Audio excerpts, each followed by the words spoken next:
Pakistan cricket team पहले match में शिकस्त खाने के बाद अब मेलबर्न टेस्ट के ऊपर नज़रें जमाए हुए है। गो के पाकिस्तान का हालिया ट्रैक रिकॉर्ड इंतहाई मायूस कौन है, लेकिन इसके बावजूद मेलबर्न में जहां पाकिस्तान टीम ने 2 कामयाबियां हासिल की हुई हैं, जो कि सिर्फ उन 2 वेन्यूज़ में से एक वेन्यू है मेलबर्न जहां पर पाकिस्तान टीम कभी टेस्ट मैच जीत सकी है।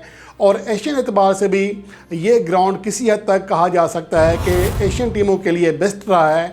तो इसलिए पाकिस्तान की उम्मीदें हैं कि इस बार पाकिस्तान टीम तारीख रकम करेगी मेलबर्न के ऊपर।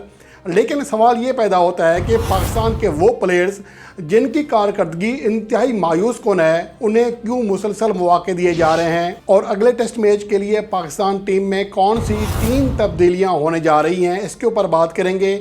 और सबसे पहले तो अहम चीज़ ये है कि पहले हम अपनी स्ट्रेंथ देखें कि हमारे प्लेयर्स कहाँ कहाँ गलती कर रहे हैं, उनमें खामियां क्या हैं, ये तमाम चीज़ें डिस्कस करते हैं। लेकिन सबसे पहले बात कर लेते हैं ओपनिंग पेयर की, जहां पर मुझे लगता है कि शायद अब्दुल्ला शफीक की जो कारकर्दगी है वो उस लेवल की नहीं है कि हम पूरा भरोसा कर सकें, ये कह सकें कि वो अच्छा खेलेंगे। क्योंकि अब तक उनकी अगर आखिरी जो इनिंग्स हैं 14 इनिंग्स देखें तो उनमें उनकी कारकर्दगी इंतहाई मायूस कौन रही है। इंग्लैंड के खिलाफ 6 रन किए, इंग्लैंड के खिलाफ फिर 14 किए, फिर 45, फिर 8, फिर 26, फिर न्यूजीलैंड के खिलाफ 7, 17, 19, 0 और फिर दौरा न्यूजीलैंड श्रीलंका में 9, 8 और उसके बाद 201 रन बनाए, जबकि पर्थ टेस्ट मैच में 42 और 2 रन बना सके।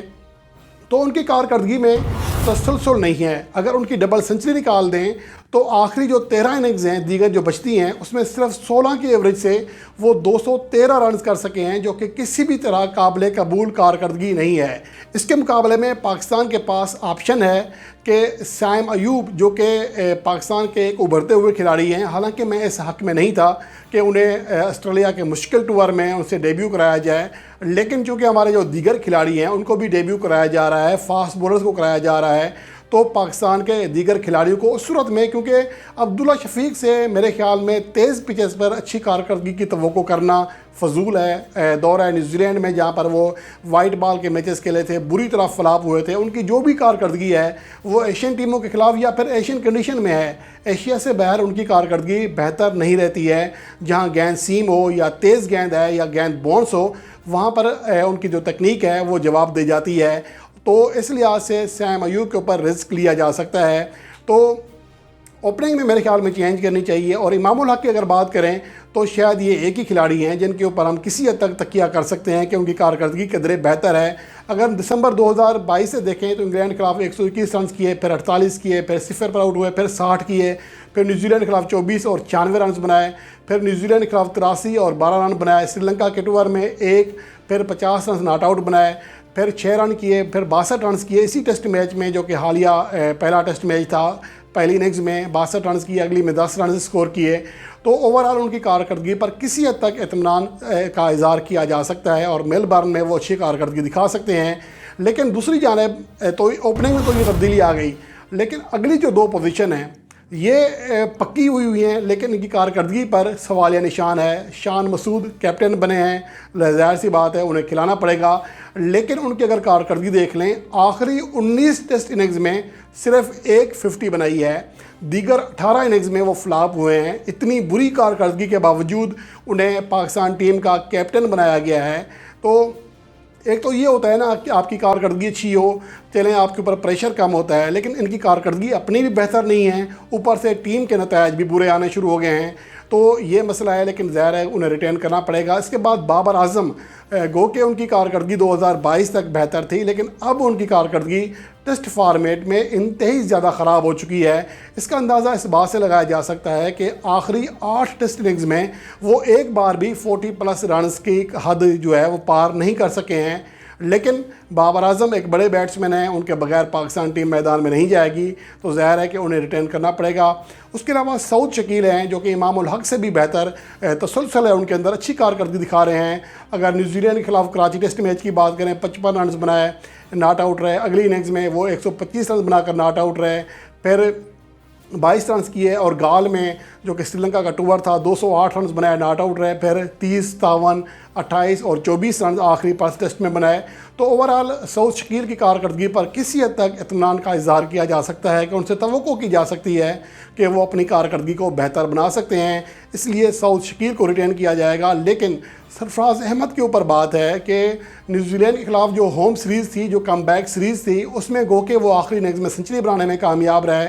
चारों इनिंग्स में 50+ इनिंग्स खेली, शानदार इनिंग्स खेली, एक सीरीज़ खेली, लेकिन उसके बाद उनका बैट खामोश है। उसके बाद एक बार भी वो 20 रन की हद को पार नहीं कर सके, चाहे दौरा श्रीलंका हो या ऑस्ट्रेलिया टूर जो टूर है उसका जो पहला टेस्ट मैच है, चाहे वो, इनमें उनकी कारकर्दगी ख़राब रही है। इसके मुकाबले में रिजवान की अगर कारकर्दगी देख लें तो उन्हें चांस दिया जा सकता है, ख़ास तौर पर ऐसी पिचेस पर जहाँ पर उनका ट्रैक रिकॉर्ड अच्छा है और वो फास्ट बॉलिंग के ख़िलाफ़ ज़्यादा बेहतर खेलते हैं। सरफराज अहमद को एशियन एतबार से कहा जा सकता है कि एशियन कंडीशन में उन्हें ज़्यादा मौके मिलने चाहिए, क्योंकि वो स्पिन को अच्छा खेलते हैं, जबकि रिजवान जो है वो फास्ट को अच्छा खेलते हैं। तो इसलिए मेलबर्न टेस्ट में ये तब्दीली करना नागुज़ीर होगी। लाजमी तौर पर रिजवान को लाना होगा, जहाँ पर उनकी जो एवरेज है वो बेहतर है, 44.25 की एवरेज है, जबकि सरफराज अहमद की टेस्ट मैचों में ऑस्ट्रेलवी कंडीशन में जो एवरेज है वो 30 रन फ़ी इनिंग से भी नीचे है। तो इसलिए भी चांस बनता है कि रिजवान को चांस देना चाहिए। जबकि फ़हीम अशरफ, अगर उनकी बात करें तो सवाल ये पैदा होता है कि फ़हीम अशरफ को आखिर किस कारकर्दगी की बुनियाद पर बार बार पाकिस्तान टीम में मौका दिया जाता है। अगर उनकी हालिया कारकर्दगी की बात करें तो आखिरी 15 टेस्ट इनिंग्स में वो एक बार भी 50+ रन्स की हद पार नहीं कर सके, एक भी 50 नहीं बना सके आखिरी 15 टेस्ट इनिंग्स में। टेस्ट इनिंग्स में आपके पास टाइम होता है, वाइट बॉल में तो आप कह लें कि आपका लोअर ऑर्डर में नंबर आता है तो आपको चांस नहीं मिलता, बैटिंग करने के अतबार से कम टाइम होता है, लेकिन टेस्ट फॉर्मेट में ऐसा नहीं होता। यहाँ पर भी वो एक भी 50+ इनिंग्स नहीं खेल सके आखिरी 15 इनिंग्स में। अगर मैं उनकी यहाँ बैटिंग और बॉलिंग की कारकर्दगी की बात करूँ जो उन्होंने हालिया अरसे में खेले हैं, तो कराची टेस्ट में ऑस्ट्रेलिया के खिलाफ 4 और 0 रन पर आउट हुए। पहली इनिंग्स में 2 विकेटें हासिल की, फिर विकेट लेस रहे अगली इनिंग्स में। फिर मुल्तान में इंग्लैंड के खिलाफ 22 और 10 रन किए, दोनों इनिंग्स में उन्हें कोई विकेट ना मिल सकी।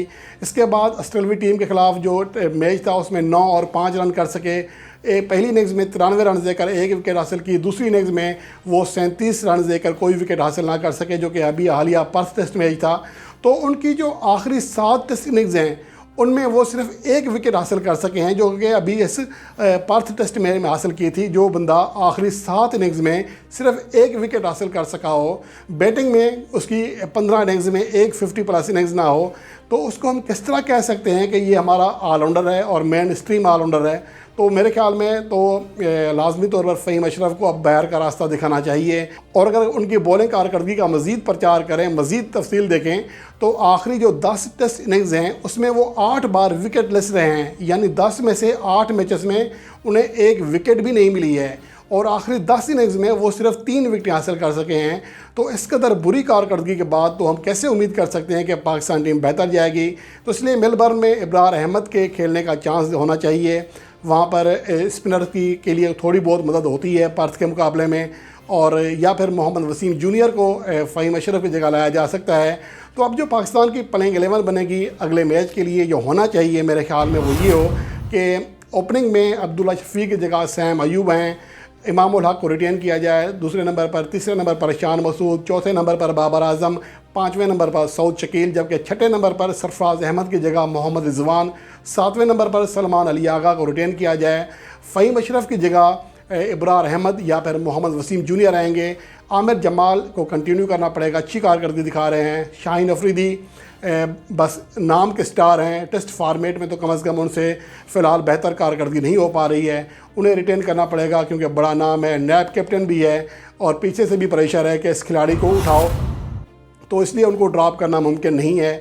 इसके साथ साथ खुरम शहजाद जो कि 11वें नंबर पर खेलेंगे, आखिरी जो टेस्ट इनिंग्स में बॉलिंग कराई थी, 3 विकेटें हासिल की थी, उन्हें भी रिटेन किया जाएगा। तो ओवरऑल पाकिस्तान टीम में ये 3 तब्दीलियां लाजमी होना चाहिए और उम्मीद है कि पाकिस्तान की मैनेजमेंट अगर मेरिट पर फैसला करेगी तो ये 3 तब्दीलियां लाजमी करेगी।